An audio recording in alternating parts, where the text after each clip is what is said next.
What's happening, everyone? Just got off the water from fishing earlier. Terrible day of fishing, but I figured I'll do a walkthrough of my Bonafide XTR-130.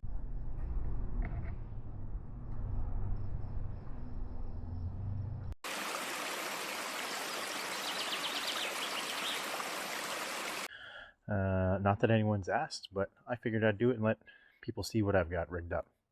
There's nothing fancy to see anyways. But to start, it's just, I trailer it. It makes life so much easier on the trailer. I also use the carver cover. I believe it's just the John Boat 13 foot, if I remember correctly. But it works good. It's been on there for over a year now. It's a little dirty, but other than that, it's holding up very well. A couple little holes from where I had sharp things, but I fixed that up. Give you a closer look here. So it's just the carver cover.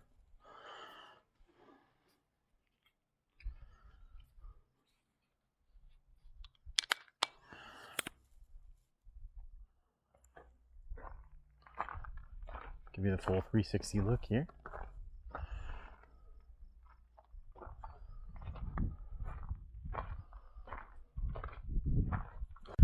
All right, now I'm gonna get this cover off and everything set up, and I'll see you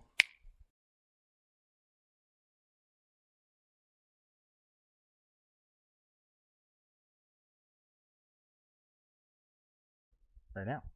I got it mostly set up enough for you to know. I don't have any rods or anything in there, and that's fine, but enough to get everything set up for you guys to see. I'm gonna start kind of in the center and then work my way back. Just in the center, because this is how I'd have it all set up for a tournament. So cockpit with me in the drawer. I'll go over everything more in depth as I go along. But cockpit with me in the drawer. Fish finder, this is where I measure my fish. This is where I keep my net. It's not tethered down, I've just got a float on it. But if this is where it lives when I'm actually on the water, it just sits up front. I'm going to take it off now so it's out of the way. And then I'll start back at the front here. So I'm running XI3, Motor Guide XI3. 12 volt. I run a 300 amp hour battery with it, and I go all day, like without questioning anything. All day, no problems. I do have a quick connect here that I help draw, but I honestly never use that. It is fed through the kayak and comes out under my chair. I honestly never use it. I just stand up and use my paddle to push, and it just drops down. It's a lot easier. It's loose. It goes down easy. I do have a tether here, though, to help pull it up and put it down softly. I'm just moving this out of the way so we can get into this hatch. So in the very front hatch, this is where all my electronics are kept. So in here, I have this configured to run 2 different types of batteries. So my spade connector for my amped outdoor 48 amp hour. 16 volt, and then I have an SAE connection for my 100 amp lithium, which is my spare battery trolling motor, which I have an SAE connection on that as well. I have the 2 just because for different reasons. If I know I'm going to be doing long runs and I'm worried about my 300 amp hour battery running out throughout the day, the trolling motor battery, then I can run the 100 amp hour battery for my electronics, and it's not going to kill my electronics at all. And then I can drop, worst case scenario, I can drop the 100 amp onto the trolling motor and use that as an extra battery to get home if ever need to be. I've never actually been down there, but if I'm using the 100 amp hour, then I have 400 amp hours of battery on the kayak, which I can travel around the world with, essentially. But on top of that, I've got my black box for my XI3 in here. I've got a fuse panel for everything wired, so I have on-deck lights for in the cockpit, navigation, USB ports around everywhere, and everything has buttons on and off. It was all done by hand. There's no yak power or anything. I just did it all with parts off of Amazon, etc. Fuses, fuse panel. I'm going to take the cover off the fuse panel here. It's nothing special. It's nothing clean. It's kind of a nightmare. Kind of wires everywhere. But that's for 1 battery hookup. The SAE will be right under that, 2 for that hookup. right there. So SAE there. Everything's fused in line, and then also fuses on the panel as well, which will keep everything covered there. It's a black box, and then just wire management all underneath there. I don't know if you guys can even see in there, but that's all wire management. Cover this back up here. So that's the very front panel. That's where all my electronics go. So obviously running LiveScope with a GLS10 LVS34 and the Ultra 10-inch. Not the Ultra 2, just the Ultra 1. Beside the Ultra 1, my first camera mount. This is the camera I'm using to film. But this is where I do most of my filming from. This is a 9-foot pole, so I can get kind of like drone shots if I really want to. It's not that stable if I have it that high, but I usually just keep it around right there, and then I have charging available for it too. All of the wires run through the little hole here, and then everything comes through this hatch here. So once we open this hatch, you can see everything down here. So this is where I keep all my tackle, here and under my seat. I don't use my black box for any tackle storage. This is just some soft plastics, more soft plastics that I use. This is a USB port. So this one right now is where my camera gets plugged into. And then I have one in there for my phone charger if I need to charge my phone. I just have this putty that I put over the ports that aren't in use, just so they're a little more waterproof. I'm clearly not charging my phone. It's not even on right now. And then I have a button here for my black box, so I can turn my black box on and off, just so it's not draining any battery during storage or anything there. On and off. I honestly always forget to turn it back on when I'm on the water, but that's all right. So this all kind of just lives in here. Terminal tackle, whatever, all that stuff. I'm not going to go through all the tackle, but as I want to change tackle, it's all in front of me or under my seat, not behind me, and I don't have to worry about reaching back. So that's everything in here. That just closes right up, as long as that's out of the way.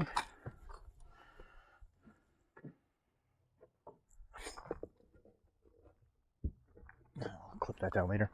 I'm also not running a captain's bridge. I made this myself, just out of some regular track that I got off of Amazon a long time ago. I just had it kicking around, and I didn't know if I wanted a captain's bridge or what I wanted yet, or how I wanted the configuration, so I didn't want to buy hundreds of dollars for a captain's bridge. To find out this isn't how I wanted the layout. I didn't know if I wanted the Garmin more forward, down here, or what, but it's honestly worked, and I see no reason why to spend more money when it's compact, out of the way, centered where I want. I don't really ever stand up here. I'm a big guy, and there's a lot of money on this kayak, so I don't want to take that risk in tipping. The kayak is insanely stable, and I don't think it's ever going to tip, but someone of my size, I'm not going to be the one standing up there. If I do, it's bare bones, nothing's in here, electronic wise, which very rarely happens. Going from there, I have the one objective cup holder with all the odds and ends. Honestly, I never really have my cups in there. They're just kind of sitting everywhere else. That's just a storage holders really for things I'm ripping through on the day. Drop shot container, a bunch of lures, pliers, hooks. I do have scuppers in these two, all the way along to, except for the very back two, and then the middle two in the back I have some self-draining scuppers, but all these ones are manual. If I need to take on a big wake, I have to pull them, which is fine. I've never actually really had that problem. And then under the drawer, or the Bonafide drawer, under the seat drawer, just slides out here. I'm going to take that right out. And then on there I've got odds and ends as well. Just another junk drawer. Slide that out. And then under here I have more buttons. So this is where my LVS34 comes through, and more buttons. So navigation lights and deck lights buttons. And then there's the rest of the pull through for the XI3 that I honestly never use. Throw this back in there. A lot of this is difficult with one hand. Just going to put you guys down for a minute. There we go. And then for LiveScope of the LVS34, I'm running the Summit pole and pole holder. A huge ice fisherman. I really got LiveScope more or less for ice fishing, and then transitioned it to the kayak later on.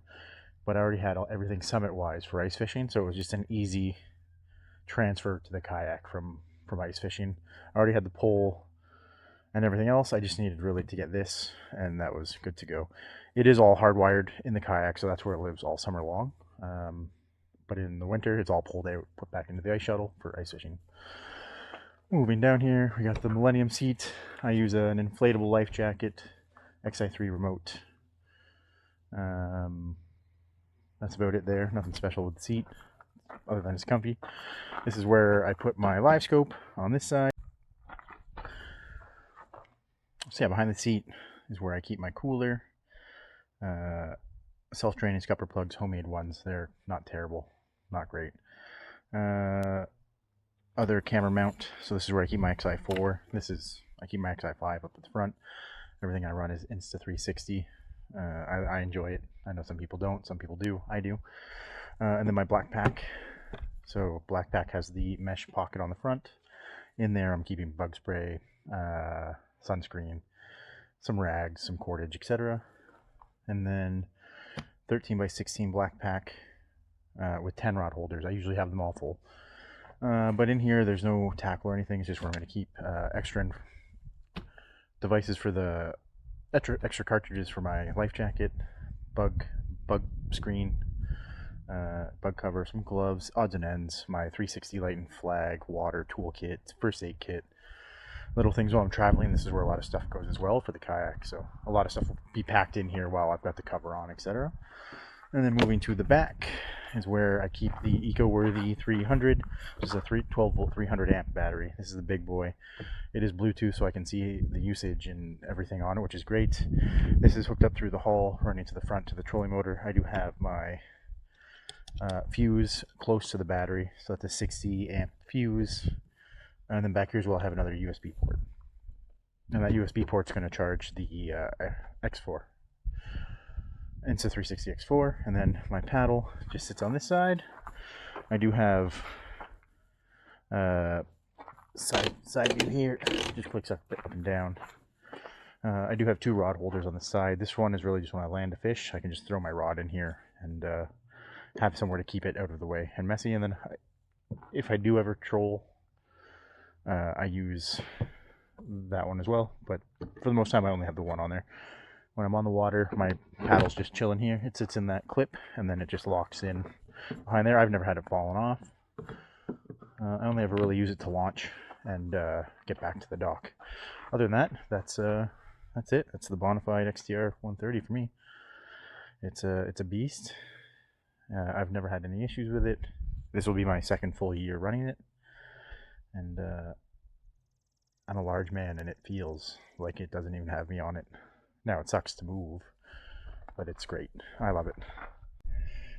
This is kind of how it's laid out before I put the cover on, so everything's strapped in.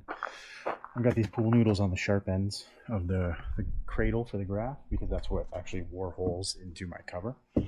So I just cover those with foam. That's solved it now for the year. Strapped in, paddles are strapped in, everything kind of just sits in here, no problems. Once it's covered, nothing moves, it's all good. And for the big battery, if people are wondering, it does not fit in the actual battery holder, so I just have this foam that I put down here,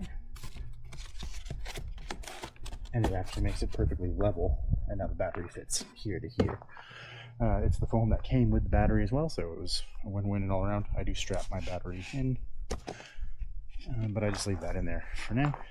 And paddles are strapped in, just some buttons when I'm traveling, and they're also under that. Other than that, that's it.